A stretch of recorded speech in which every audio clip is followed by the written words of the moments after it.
changing the our Husqvarna tractor from winter mode, snow blade, here on the front. We needed it for about 6 weeks this winter. It actually snowed quite a bit here on the hillside. But I'm taking the snow blade off and attaching the trailer to the back. As you can probably see, this is also our lawnmower for our acre or so of lawn that we've got on the property. And this will just take a few minutes and we'll be ready to load all the mulch and the trees and the plants, the shovels, and take it around to the back of the property where we're going to build our garden. So that's what we're up to for the next few minutes.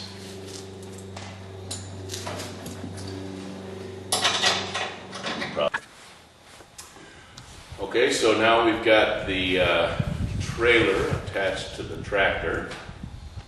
The snow blade is away for the summer now, for the next 8 or 9 months, 10 months actually almost.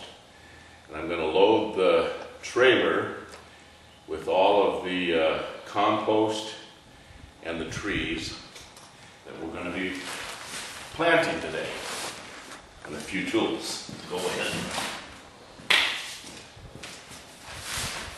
I bought 6 bags of Steer Plus mulch that was really inexpensive. Each bag cost like $2.44. It was a pretty good deal.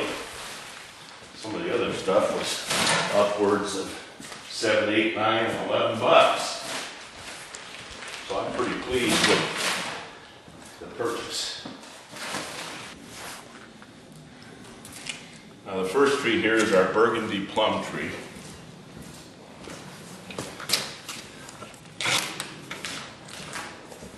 This is a Canadian Harmony peach tree. They already have buds on them, starting to come out. And our last tree is a different kind of plum. So it will cross-pollinate with the other plum tree. So now we're on our way down to the garden spot in the back of the property.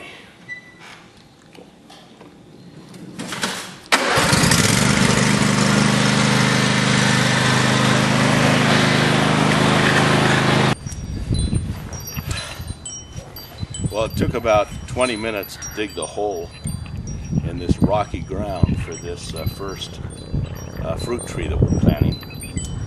The shovel was not sufficient, so to break up some of the rocks I had to use my trusty Alaskan splitting maul. I don't have a pick to work on those rocks, so I made do with what I've got because I don't split wood anymore anyway. And so the hole has to be dug to be the same depth as the top of the tree here, the top of the soil part of the tree that came with it. We took it out of its basket and put it into the hole, and now we're going to mix up some mulch and get it kind of settled in and level. And then we'll be working on how we're going to put the soaker hose around them to make sure they get the water that they need on a regular basis. About once a week to start with, and then during the hot part of the summer it'll be twice a week. We'll have a timer on that part of the hose to deliver the water at the appropriate times. And we need to level this tree, I can see, so we'll work on that here too in just a minute. It's real windy here on the hillside, so we're going to pound in 2 stakes. They kind of look like overkill, but remember the tree's going to grow. And we're going to leave these stakes in kind of permanently. And make sure that the wind, which comes from the valley up toward the house doesn't break off our little tree. So here's our first stake, and we're using rope and about a 2-foot length of hose, which will be up against the tree, so as it grows it naturally kind of slides without causing any damage to the tree. So here we go.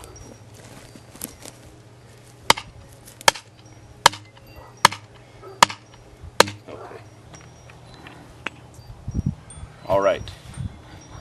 So there's our first fruit tree, staked, protected against the wind that comes up so powerfully from the valley.